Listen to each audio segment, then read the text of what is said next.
O Senhor esteja convosco. Ele está no meio de nós. Proclamação do Evangelho de Jesus Cristo segundo Marcos. Glória a vós, Senhor. Naquele tempo, Jesus saiu da sinagoga e foi com Tiago e João para a casa de Simão e André. A sogra de Simão estava de cama, com febre, e eles logo contaram a Jesus. E ele se aproximou, segurou sua mão e ajudou-a a levantar-se. Então a febre desapareceu e ela começou a servi-los. À tarde, depois do pôr do sol, levaram a Jesus todos os doentes e os possuídos pelo demônio. A cidade inteira se reuniu em frente da casa. Jesus curou muitas pessoas de diversas doenças e expulsou muitos demônios. E não deixava que os demônios falassem, pois sabiam quem ele era. De madrugada, quando ainda estava escuro, Jesus se levantou e foi rezar num lugar deserto. Simão e seus companheiros foram à procura de Jesus. Quando o encontraram, disseram: "Todos estão te procurando." Jesus respondeu: "Vamos a outros lugares, às aldeias da redondeza. Devo pregar também ali, pois foi para isso que eu vim." E andava por toda a Galiléia, pregando em suas sinagogas e expulsando os demônios. Palavra da salvação. Glória a vós, Senhor. Ave Maria, cheia de graça, o Senhor é convosco. Bendita sois vós entre as mulheres, e bendito é o fruto do vosso ventre, Jesus. Santa Maria, Mãe de Deus, rogai por nós, pecadores, agora e na hora de nossa morte. Amém.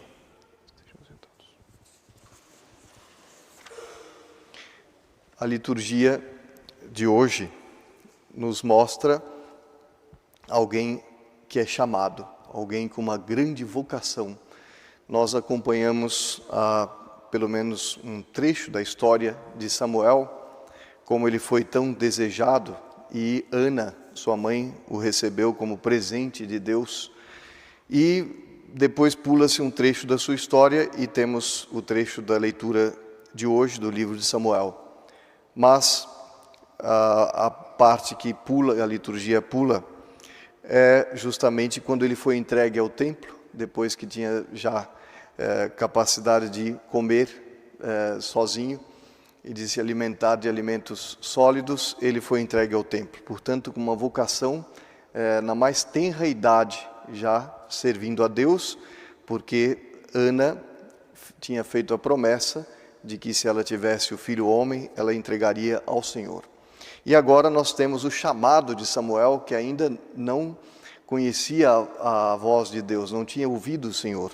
E quando ele ouve por 3 vezes o seu nome sendo pronunciado durante a noite, Samuel, Samuel, as 3 vezes ele se dirige ao sacerdote Eli, que já estava com os seus dias contados, e diz para o menino que ele não tinha chamado, que ele voltasse a dormir.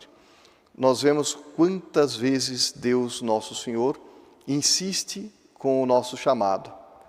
Insiste porque Ele tem desígnios misteriosos para nos conduzir ao cumprimento da nossa missão.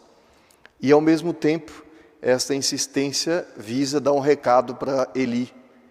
Eli, um sacerdote que também era muito relapso, conta a história dele, que os filhos dele eram os depravados de marca, porque certamente por falta de formação que ele deixou de dar aos seus filhos, que tinham uma conduta totalmente escandalosa.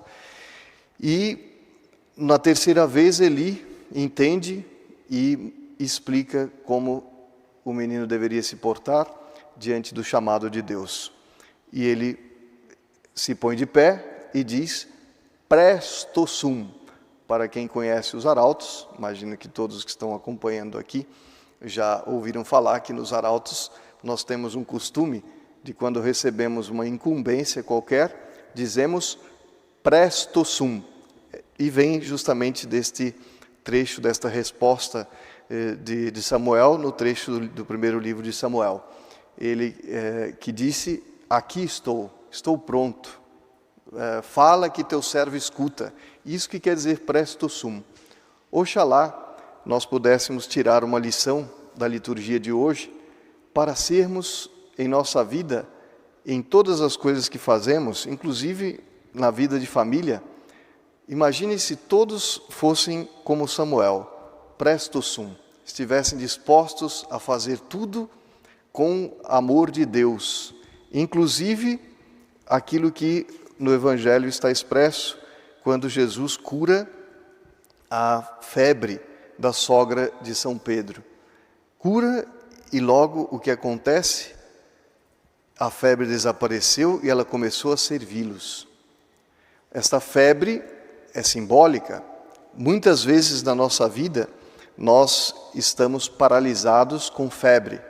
Muitas vezes são tentações, são provações, são situações que necessitamos de uma mão que se estenda. E às vezes necessitamos de alguém que leve, que avise a nosso Senhor. Então, o quanto nós devemos rezar uns pelos outros, em família, por exemplo, e levar nosso Senhor para que, estendendo a mão, esta febre seja curada. A febre das paixões, a febre das tentações e muitas vezes a tibieza, que leva a uma inércia, a uma ausência de obras de amor de Deus, de caridade, e a uma paralisação. Mas, quando nosso Senhor estende a mão, logo isso tudo pode ser curado.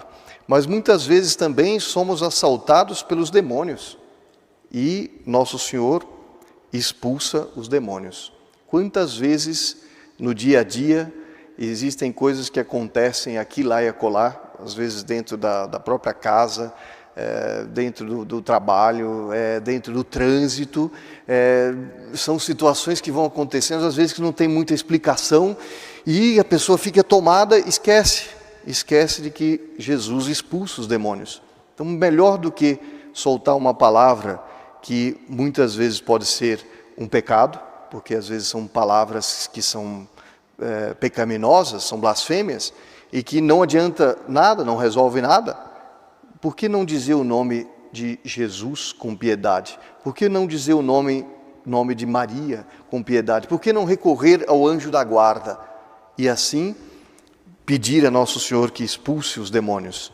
Se nós fizermos isso, nós teremos uma vida muito mais suave, muito mais tranquila, porque Jesus não nega nenhum milagre. Ele faz todos os milagres que nós necessitarmos. E é o que está dito no Evangelho de hoje. Jesus saiu da sinagoga, ou seja, é a leitura que nós vimos ontem, vai para a casa de Simão e André, ele cura a sogra. Depois, o que acontece? À tarde, depois do pôr do sol, levaram a Jesus todos os doentes e os possuídos pelo demônio. E todos foram curados. Então, eu não posso ficar pensando, comigo é uma exceção, porque eu nunca vou ser curado.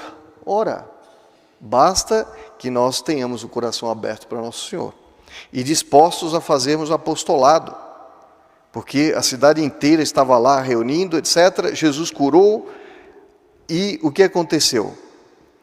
Os demônios queriam indispor, sobretudo aqueles que tinham inveja de Nosso Senhor em relação a Ele, e Nosso Senhor proibiu que eles falassem, porque sabiam quem Ele era. Sabiam que Nosso Senhor era um profeta, no mínimo. Eles desconfiavam que pudesse ser o Filho de Deus, mas não tinham a mínima ideia, e nem podiam imaginar que Jesus era Deus. Eles não tinham fé, e a eles não tinha sido revelado isso, mas, no entanto, eles reconheciam que Nosso Senhor tinha uma força que eles não podiam medir, e eles queriam, então, exacerbar a inveja em relação ao Nosso Senhor, e por isso Ele não deixava que os demônios falassem, pois sabiam quem Ele era. Ora, de madrugada, o que acontece? Quando ainda estava escuro, Jesus se levantou e foi rezar no lugar deserto. Se Jesus, que é Deus, foi rezar, por que Ele quis rezar? Jesus precisava de rezar por si? Ele foi rezar por nós. E foi nos dar o exemplo, foi mostrar o quanto nós devemos, se for preciso, madrugar para irmos rezar. Ora, foram buscar a Nosso Senhor. Vejam o entusiasmo primaveril dos apóstolos. Aqui Nosso Senhor estava começando a vida pública e os apóstolos foram atrás deles porque estavam cheios de vontade de fazer bem às almas. Estavam querendo fazer apostolado e foram atrás do Nosso Senhor. Senhor, está todo mundo lhe procurando. E Nosso Senhor vai dizer para eles, não, agora estou rezando. Não, Nosso Senhor vai dizer, não são só eles, não. Temos que fazer apostolado em outras partes também, toda a redondeza. Foi para isso que eu vim. Está incentivando os apóstolos. Que pena que eles se deixaram entibiar e no momento da cruz, no momento da agonia no Horto das Oliveiras, em vez de eles buscarem a Nosso Senhor para rezar com Ele, não é? Foram e dormiram e fugiram e não estavam com Nosso Senhor. Oxalá que nós possamos manter o entusiasmo primaveril, estarmos sempre presto sum, como Samuel, para servirmos a Deus Nosso Senhor, para servirmos a Igreja, para proclamarmos por todos os cantos a vitória do bem sobre o mal com a nossa vida, não só dizer, repetir da boca para fora, por fim o meu imaculado coração triunfará, a promessa de Nossa Senhora em Fátima, mas nós mostrarmos que com uma vida santa nós já podemos antecipar o reino do Imaculado Coração de Maria dentro de cada um de nós. Então peçamos a intercessão de Nossa Senhora, peçamos que Jesus nos cure, que expulse todos os demônios que estejam atrapalhando a nossa vida, o nosso apostolado, e assim cumpriremos com a nossa missão, como Samuel cumpriu a sua. Que estejamos presto sum. Louvado seja nosso Senhor Jesus Cristo, para sempre seja louvado.